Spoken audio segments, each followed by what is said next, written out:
tenemos mucho que agradecer y mucho que trabajar por ella y por Dios, ¿verdad? Entonces, yo le decía a mi esposo, yo le voy a hacer unas preguntas, ¿verdad? Y yo voy a ser la generadora de las preguntas, pero usted va a tener que responderlas, ¿verdad? Porque son preguntas que normalmente debemos hacernos constantemente, porque eso nos hace como meditar un poquito hacia dónde vamos, qué queremos y qué ejemplo queremos vivir. Para mí, nuestra madre es el ejemplo de vida. Yo deseo ser como ella. Y cada vez que yo me pregunto, y cuando estoy en alguna situación o tomando alguna decisión, yo siempre digo, ¿qué haría ella? Porque como seres humanos a veces cometemos tantos errores, y entonces les voy a dar las cuatro preguntas generadoras, que yo creo que aquí tiene como para todo el día, pero bueno, no sé cómo va a ser para resumirlas.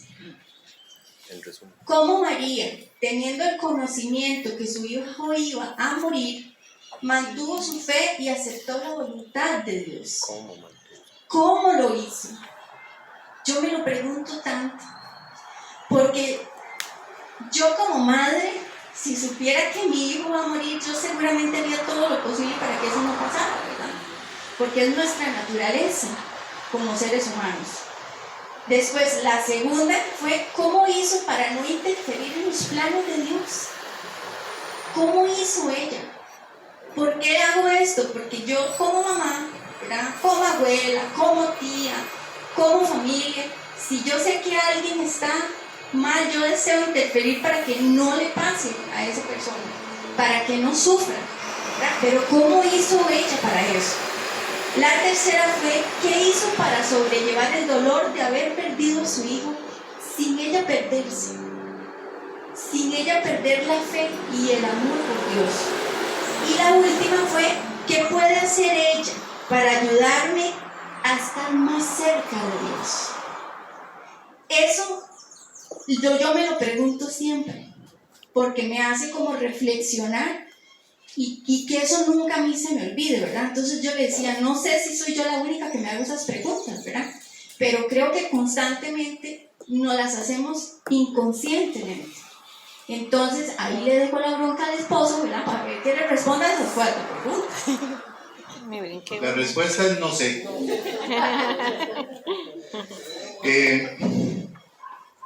A mí me gustó mucho este ejercicio que lo hicimos juntos cuando nos hicieron la invitación, porque justamente uno debe preguntarse cosas para crecer. Ahora, ¿María sabía que Cristo iba a morir? No sé en detalle, pero lo que sí sabemos es que le adelantaron algo a través, y lo meditamos ahora en el segundo misterio, y cuando se presenta Jesús, a ella se le dice que una espada va a traspasar el alma.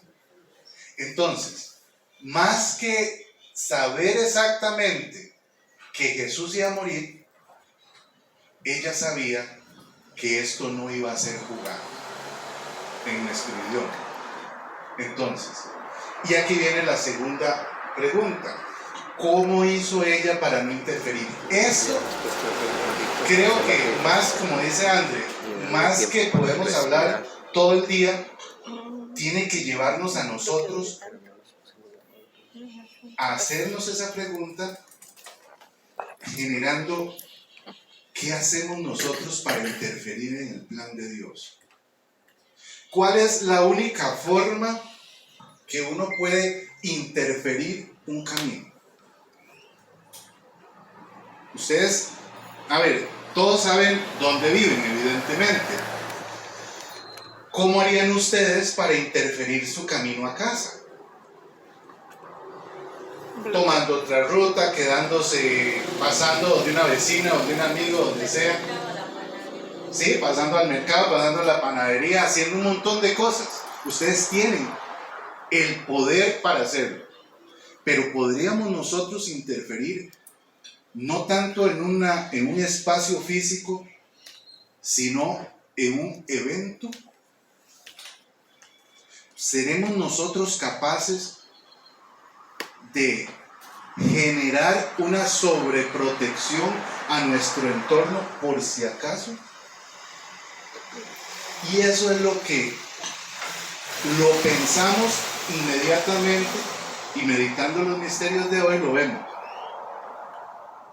Jesús se pierde, se devuelve José y María a buscarlo, y lo primero que hacen es externar su preocupación. Y Jesús, y esa es la figura que nos muestran los evangelios, voy a usarlo muy cotidiano la frase, espero no molestar, pero le da un ubicatex a María.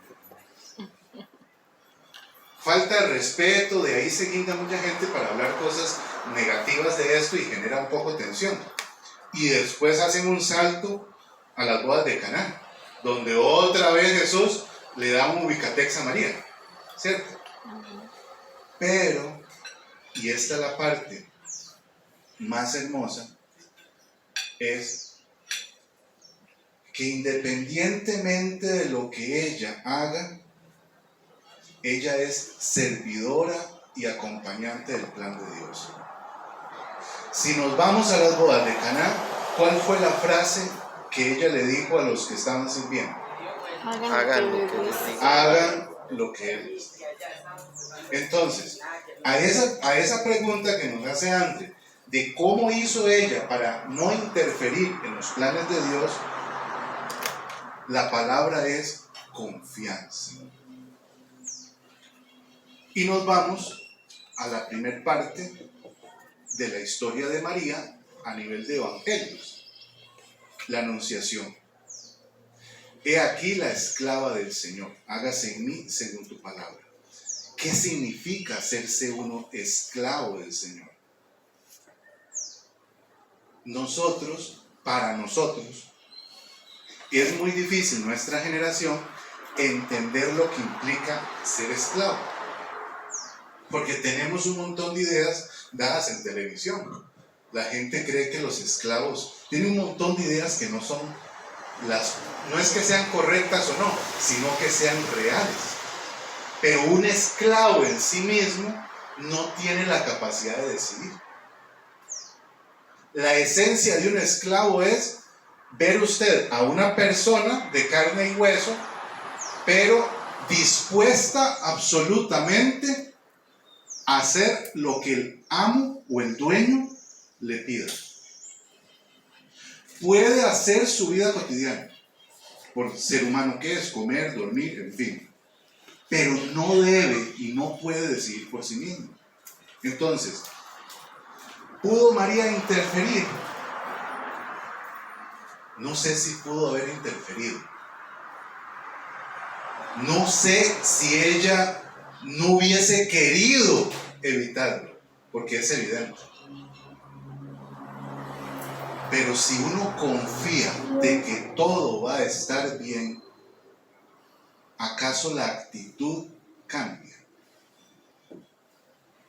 Si ustedes que conocen San Ramón muy bien se dirigen a su casa y porque ahora que está cerrado el centro en algunas calles van a tener que hacer una gira más larga, ustedes sin ningún problema caminarían 1 o 2 kilómetros más, porque saben que van a llegar a su casa. O sea, tienen la confianza absoluta de que atrás de ese camino está su casa, independientemente que sea más largo.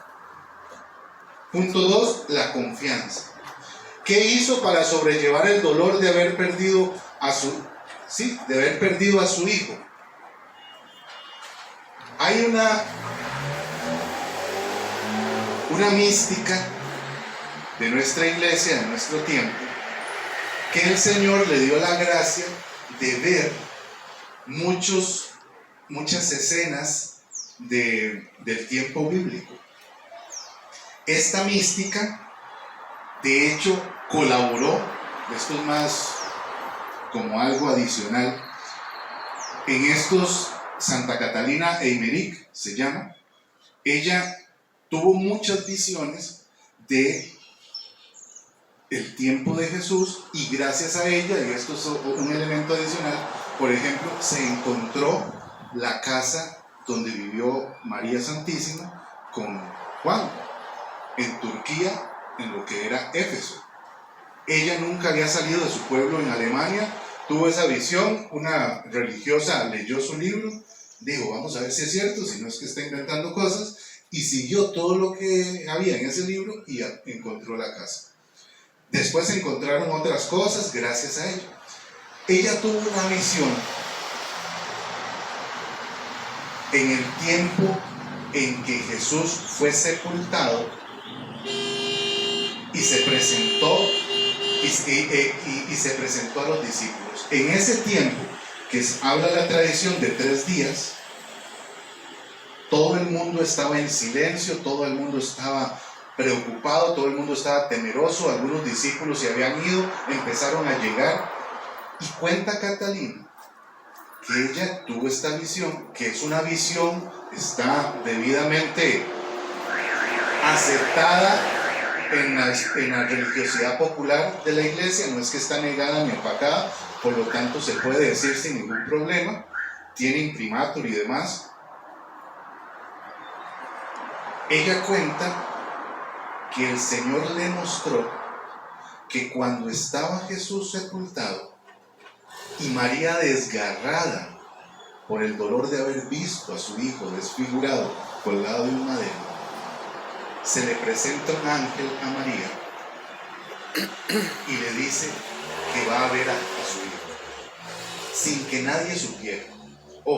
Esto no está en los evangelios, es una visión de una mística y evidentemente, como les dije al inicio, tiene peso en cuanto a su presentación. No obstante, se los menciono como piedad popular. Ella se levanta donde está, sale y se encuentra con su hijo.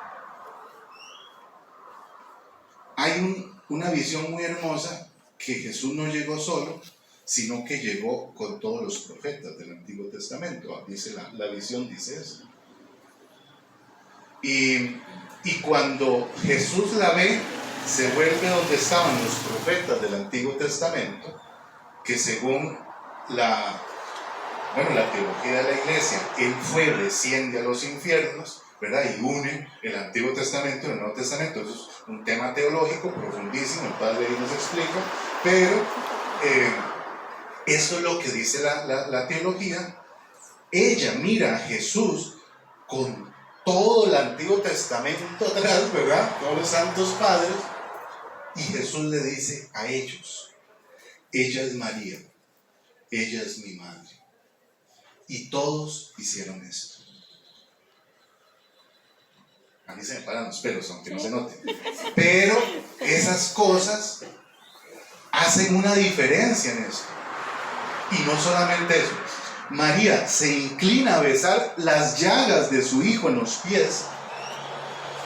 Y Jesús impide que ella se incline hacia él y se va.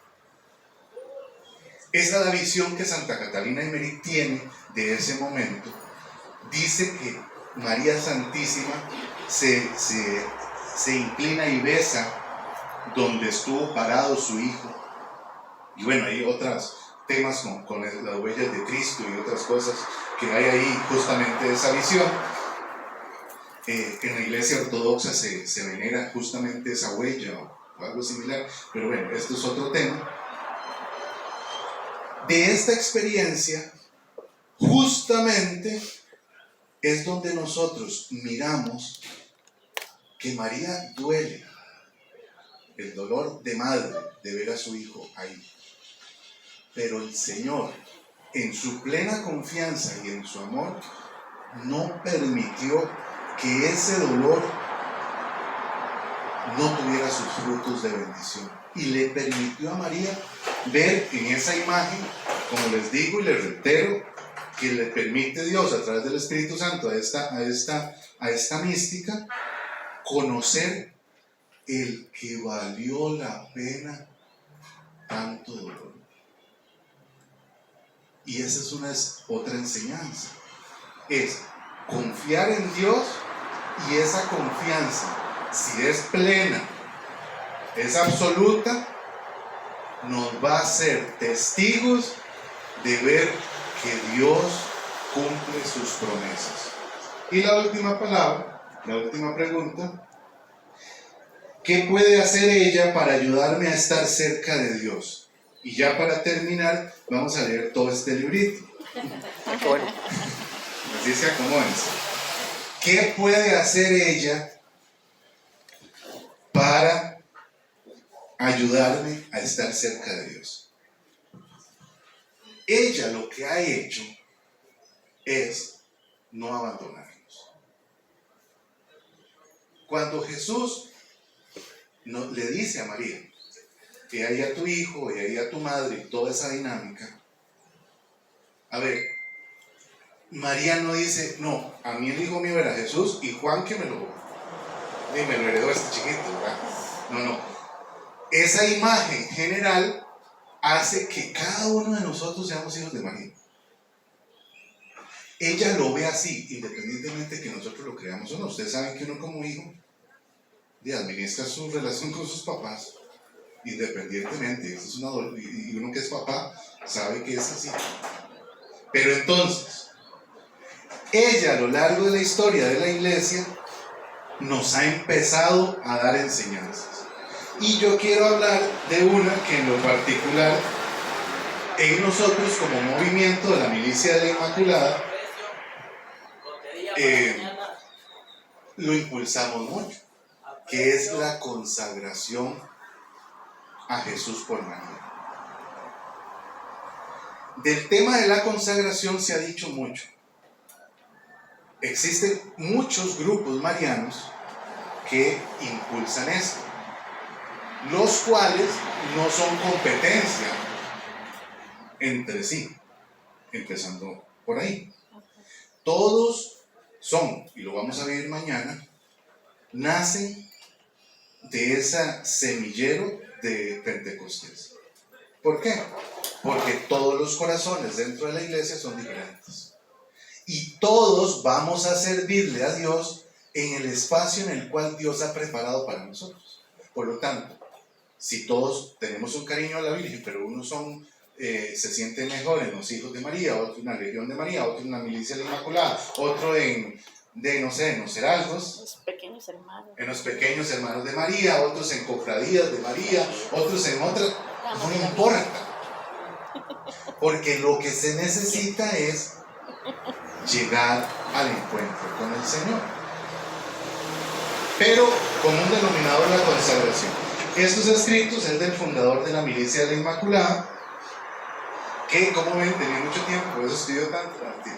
Él escribía muchas cosas bien interesantes, y hay un escrito que él hace 90 años y se los envía a unos sacerdotes, y es en relación a esos frutos que cómo podemos nosotros permitir que María nos ayude y acercarnos a Dios. Y así, él lo hace en forma de enviarle a alguien. Entonces, como es una carta, se nota que es como una respuesta a alguien, ¿verdad? Entonces, nada más como para que entiendan un poquito ahí la carta. Dice: la vida pasa deprisa, ni siquiera un segundo vuelve atrás.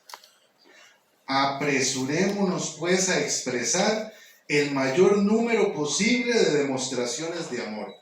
Ojo esta parte que sigue. El demonio nos permitirá todas las formas de santidad, con tal de que nos alejemos de la Inmaculada, mediadora de todas las gracias, con tal de que nuestro amor hacia ella se debilite. ¿Cuándo le pertenecerán a ella todos los corazones que laten en el globo terrestre? El demonio nos permitirá todas las formas de santidad. Esto es muy fuerte. Bueno, primero porque se dice demonio, ¿verdad? Y todo el mundo, dijo demonio, ¿verdad? O sea, a la gente no le gusta, ¿verdad? Hablar de él, ¿verdad? Pero, para decir igual, no me da mucha cara, no me da vergüenza. Después hablamos, digo. esta realidad justamente es la que nosotros debemos aprender como legado de María. En ella se encuentra la forma más perfecta para amar a Cristo. André antes dijo sobre esa petición de ser como María. A nosotros no nos tiene que dar miedo, incluyéndonos a los varones, pedirle a María ser como ella. Hay un montón de enredos cuando la gente escucha esto, porque seguro la gente cree que usted quiere ser como María para que le hagan una estatua. O sea, la gente a veces piensa cosas rarísimas, y no es eso. Cuando uno le pide a María ser como ella, ¿qué hablamos antes? Si uno es como María, tiene plena confianza. Si uno tiene fe en María, uno puede dejar que ella le acerque al corazón de Dios. Y el último detalle, para ir terminando, también de los escritos del padre Kolbe,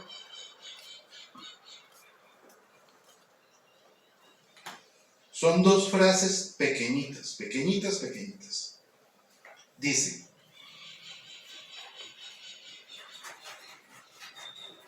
quien está al servicio de la Inmaculada seguramente se salva y se hace santo. Nosotros nunca amaremos a la Inmaculada como ella merece, como Jesús mismo nos enseñó con su ejemplo. Por eso, no pongamos restricciones en el amor a ella. No nos limitemos a amar a María. No nos limitemos a dejar que ella esté en nuestra casa. Y nunca creamos que estamos amando a María más que a su hijo, porque el primer fruto que ustedes y yo vamos a tener de un verdadero acercamiento con María se mide en función de nuestro amor a Jesús, principalmente en la Eucaristía. ¿Quién, si nosotros permitimos a María ser parte de nuestra vida, va a darle a la espalda a su hijo? Si alguien hace eso, no es María de Nazaret a la que ama. No sé cuál María es la que está mal, pero no es a ella. Porque si uno lee, y ya con esto termino, todas las manifestaciones marianas que han habido, a mí me encanta mucho Nuestra Señora en Lourdes, y soy muy devoto a Santa Bernardita, no lo voy a decir. Es que el segundo nombre de Andrea es Bernardita. Y Dios me consigue una Bernardita para mí solo. Ay. Vean, esos detalles los tiene Dios, nada más que uno los ve después. Cuando nos casamos no creo que haya pensado en eso, se lo prometo. Pero en Lourdes se ven muchos detalles muy particulares que se vienen a confirmar en Fátima, pero en Lourdes, en la iglesia se da 4 años algo antes, de Lourdes, algo que duraron 900 años para poder elevarlo como tal, y es el dogma de la Inmaculada. Un dogma que puso hasta enemistad dentro de los teólogos de la iglesia, entre una orden y otra, que al final vino a ser parte, y María vino a ponerle la firma en Lourdes al decir que ella era la Inmaculada Concepción. Entonces, si nosotros dejamos a María ser parte de nuestra vida, ella empezará a confirmar con su presencia todo lo que Dios quiere para nuestra vida. Nosotros somos testigos en un montón de cosas y tenemos un montón de gente que también lo son. Por eso, digámosle, esto es una parte que tal vez los que no caminamos juntos en la milicia se extrañan, porque hay una jaculatoria que está aquí en la medalla milagrosa. Oh María sin pecado concebida, ruega por nosotros que recurrimos a ti. Y el padre Colbert le suma, por cuantos a ti nos recurren, en especial por los alejados enemigos de la iglesia y por cuantos te son encomendados. Entonces cerremos este ratito con esa jaculatoria tan hermosa, nos ponemos de pie y tal vez el padre, no sé si ya terminamos, ¿sí?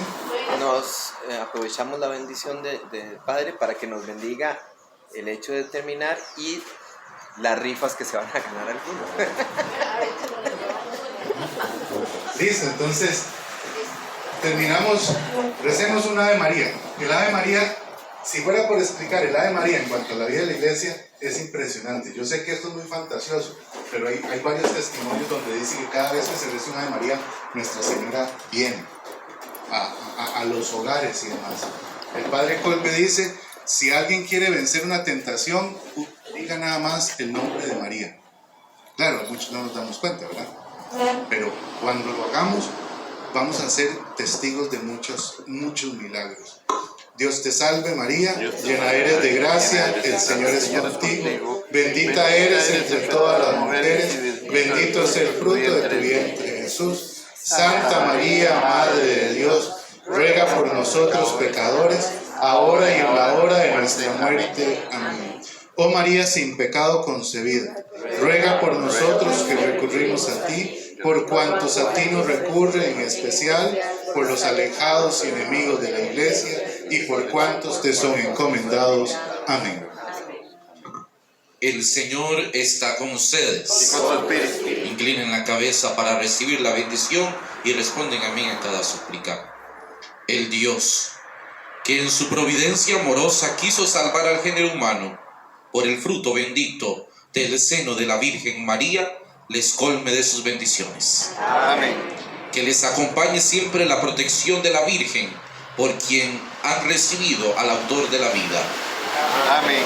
Y a todos ustedes reunidos hoy para crecer en devoción ante la Virgen María, el Señor les conceda la alegría del Espíritu y los bienes de su reino. Amén. Y la bendición del Dios Todopoderoso, Padre, Hijo y Espíritu Santo, descienda sobre ustedes, sobre sus familias, sobre esta comunidad, sobre este hogar, y permanezca para siempre. Amén. Amén. Muchas gracias.